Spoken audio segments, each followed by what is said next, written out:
Hey, hey, hey, welcome to the 200th episode of Wolf's Watch. Thanks for being with us. I'm Wolf, and we're going to talk a little bit about perspective today. It's a 200th episode, and it's kind of a fun day in history. We look at some of the things that happened on this day in history, other than this being, guess what, the 200th episode of Wolf's Watch, other big events in history. We're going to talk about that and a little bit about perspective. I hope you're having a fabulous Friday.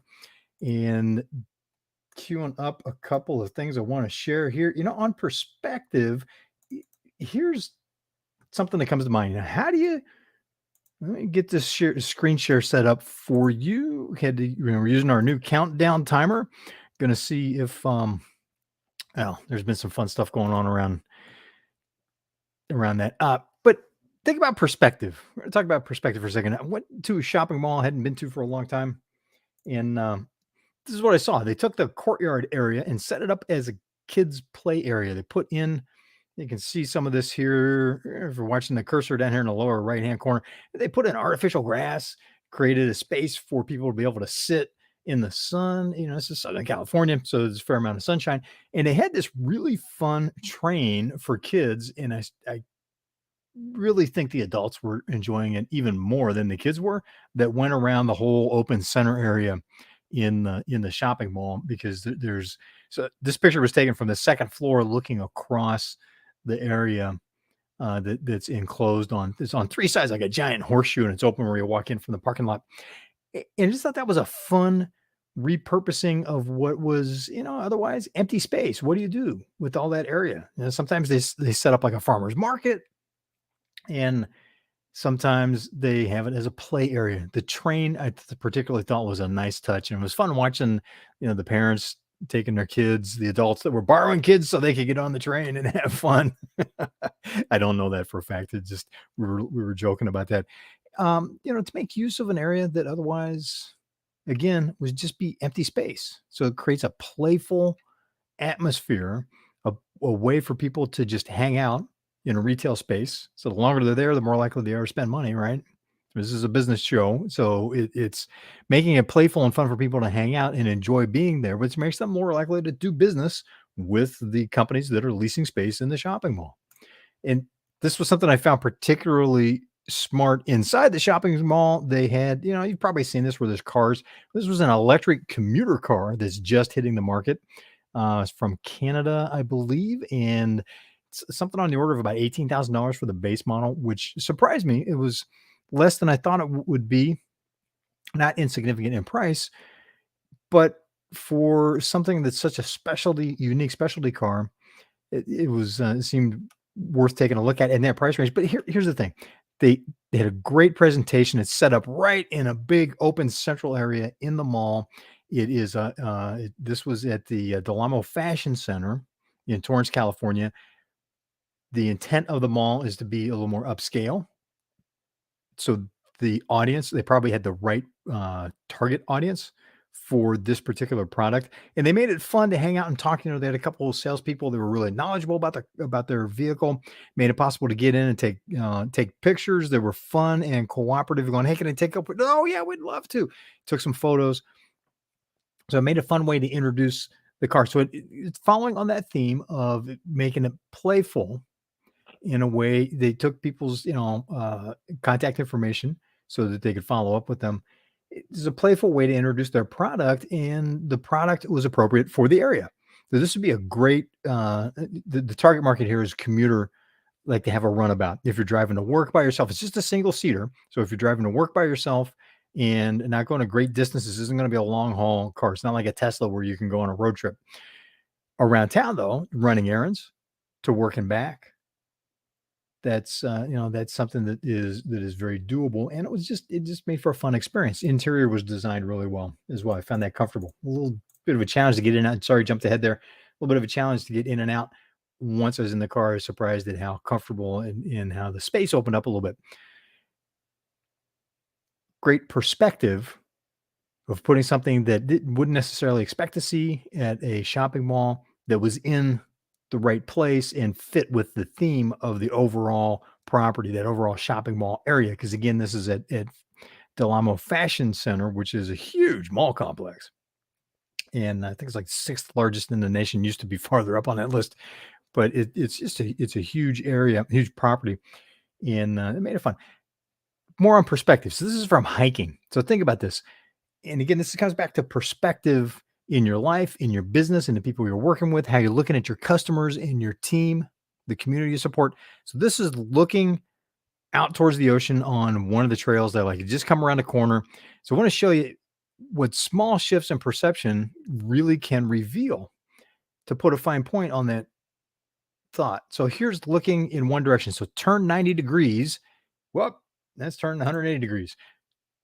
Turn another, so turn 90 degrees, and here's what you see. So here's the shot, right? It's where we just came from on the trail.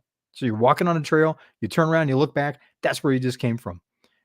Kind of a little bit overcast, a little bit foggy because this is up just high enough altitude right on the coast that you get into the clouds a little bit, the marine layer. But some beautiful red bougainvillea still blooming. It's green, springtime. In a couple of weeks, this whole area is going to be brown because of we're into the dry season. April is the end of the rainy season in Southern California, so things will be getting dry fast. But turn 90 degrees, this is what you see. Not really appealing. Beautiful walk, and all of a sudden, here's this kind of back alley walkway between the houses. Very nice houses in this particular neighborhood. Still, look at this going, not very much of a Zen moment. Turn 90 degrees, looking for, skipped it. Yeah, turn 180 degrees from that, right? So this is what's at your back. When you see this, when you turn around to see what is behind your back, this is what you see. Beautiful view. And these yellow flowers, I don't know what the name of it is. They're not native to the area, but they've really taken over. They have a slight scent of what is it like? It almost smells like chamomile. So but there's this beautiful view out on the ocean. You can see the coastal cliffs along Southern California. There's a couple of ranches at the bottom of this hill. So this is about 800 feet, 1,000 feet above the coastline at this point. So then turn again to look at where you're going on the trail. And this is what you see. Nice, beautiful trail. But, the sense of safety, you're on the cliffs, because here you get a sense very much you're standing on the edge of the cliff. So you can see it, if you look at the foreground in this photo, a couple feet forward, you wander off this trail a couple feet forward, it's a good 150 foot drop into the canyon. When you turn 90 degrees to the left from this photo, looking forward on the trail that you're on, this is the view. Safety, it's a wide path. It's very well groomed. You're around houses, so you're not really out in the wilderness. It's a nice nature area that's preserved. This is a preserve that has hiking trails in it that is adjacent to, again, some really nice houses that have ocean views. But you're still in the city. You're still in a neighborhood surrounded by people. Even though with a slight shift, a 90-degree shift, you could be, it seems like maybe you're miles from anything. So what's the perspective? Where are you looking determines what you're seeing. And that may sound obvious, but think about that. Where are you looking? And do you shift your perspective? Do you work at shifting your perspective? So if you're looking in this direction, if you just step back, detachment's big, play chess a little bit. Step back, detach so you can see the whole scene, and then turn and look over here, or maybe even turn 90 degrees. How does that shift?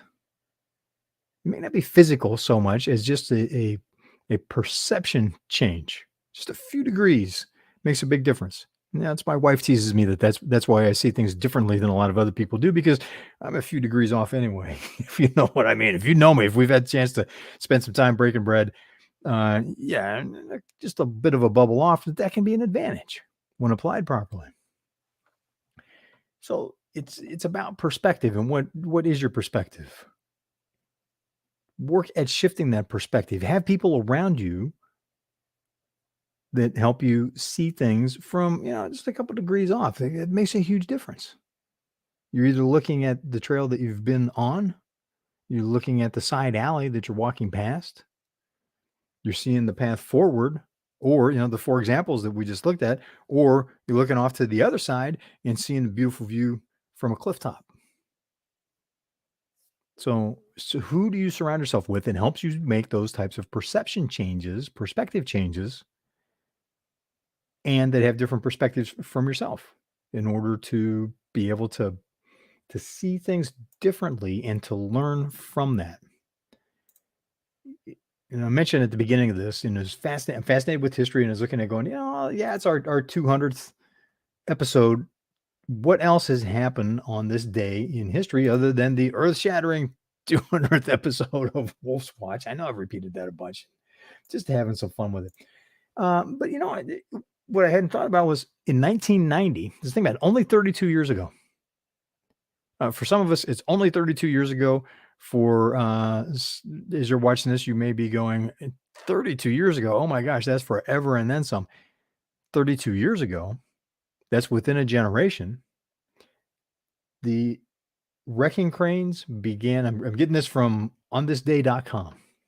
Wrecking cranes began tearing down the Berlin Wall at the Brandenburg Gate. So the Iron Curtain was officially being pulled down on this day in 1990. That's not that long ago. There was a massive change in the world because the physical division between East and West, between freedom and oppression, between self rule and autocracy, between a free enterprise driven economy versus a socialism driven economy, that physical division was brought down to massive celebration at the time. You may have seen some of the videos of of the celebrations that were going on when the cranes began pulling the wall down. Just an incredible time. Really kind of marked the official end of World War II in a sense too, because that was a division that started at the end of World War II between the USSR and the NATO countries. Huge point in history. And it also unleashed a lot of energy that moved in negative directions as well as positive directions. And one of the concerns I had at that time was going, geez, because there was all of this, and you may not be old enough to remember this, but there was all of this tension about, is there going to be a nuclear war between East and West? We had drills. I remember having the, we used to call them the kiss your butt goodbye drills. You'd be crawling underneath your desk and hunker down in case of a nuclear bomb. Like that's going to help you if someone, if a nuclear bomb were dropped on your city. But there was, just preparation. There was that constant reminder that, yeah, you know what, day-to-day living is good, but there was this tension in the background of, we could have World War III at any moment. It didn't happen. 1990, wall comes down, changes international relations, changes the face of the world. The internet really starts taking off. We get the World Wide Web shortly after that. But also there's all that energy gets released. Do we turn that onto each other? Or do we band together and start building the future we really want to have? Well, in 1992, 2 years after that, on this day, there were the LA riots. Think about that. Just 2 years later, eating each other alive in Los Angeles. I worked cleanup I watched in absolute horror on the way home from work. I was on the 405, an elevated section of the 405 freeway through Santa Monica. Coming down out of the Santa Monica Mountains, it took 3.5 hours to get home from where I worked. And it was normally a 45-minute drive because the traffic was, so many of the freeways were closed and so much of the city was burning. And from that perspective, I always wished I'd had a camera with me at the time. From that perspective, all you could see is just this wall of flame and smoke to the east, where much of where it looked like all of LA was burning and it was just going to burn all the way through to the ocean. That wasn't the case, but it really put a perspective on, now all this energy is released from the fall of the Berlin Wall, the Iron Curtain, that what happens with that? What do we do with that? Do we eat each other alive? Sure looked like that was what was going to happen then. I worked cleanup for 2 days after that. The riots went on for many days and the reactions were unbelievable. Some of the people I worked with weren't able to come to work because they were on top of their, hey, thank you. Got an anonymous Facebook user. Thank you for the congratulations. Appreciate that. Coming back to what some of my colleagues at work were doing, they couldn't come into work because they were patrolling the roofs of their homes to keep people from burning them down, to keep people from breaking in. And because people were breaking into buildings and dragging people out in the street and beating them, 64 people died. That's the official death toll. May have been higher. The National Guard was called out. And when I was working cleanup for 2 days in South Central LA, which you don't hear about anymore, because in order to solve Jamie Green. Hey, how you doing, Jamie? Great to hear from you. Oh my gosh. And Jamie Green, if you haven't heard that name, that's a name you need to know, because she is the leader, the leading expert in the United States for commercial and industrial solar energy. Jamie is an amazing entrepreneur, amazing professional. And you need to reach out to her if you have any interest in solar. Jamie, it's great to have you here. Thank you for the compliment on the 200th anniversary. But coming back to that environment, just 2 short years after all of this, oh my gosh, the Cold War is over. 2 years later, Los Angeles is burning and eating, in the citizens of Los Angeles are eating each other alive. People are having to stay home from work so they can protect their families in their homes. Where I worked, the management team there said, if you don't come into work, you're fired. They don't care what the circumstance is. We're not going to allow this civil disturbance to apply. So there's just these extreme responses. Now, whether that was a response out of fear on their part, there certainly wasn't great leadership on their part. It was part of the reason that I was there. They were having a lot of problems, you might imagine. And that came from the same executive that not too long after that, I was sitting across from his desk and we were talking about morale problems at the company. Imagine that. And he made the famous statement, they're not supposed to enjoy it. That's why it's called work. How would you like to be employed there? How'd you like to be part of that team? Well, the problem is most of the 300 people that were working there didn't really want to be part of that team either. They didn't want to see the company fail. We're like, oh, this is just ridiculous. And the rest of that story we'll hold for another time, because the perspective conversation we're having is what I want to continue. So that's 1992. But just 2 short years after bringing down the Iron Curtain, the Berlin Wall. On this day, April 29th in 1852, the first Roget's thesaurus was released. So imagine that. That's 170 years of helping you say the same thing in different ways. More creative words, more impactful words to be able to articulate what we're talking about. When crafting copy for ads, when writing an essay, when writing a blog post, when writing a speech, a presentation, Roget's has been there helping us for 170 years with words that are synonyms or antonyms, so that we can have a greater impact, so that we can draw better contrast. A lot of things happen on this day. And think about that. Any particular day, if there's a day that's important to you, what else has happened on that day? Why is it important to you? And what else has happened on a day? And how do those things fit together? Sometimes there's some amazing synchronicity with that. And thank you, Roget's, for the word synchronicity. I appreciate that.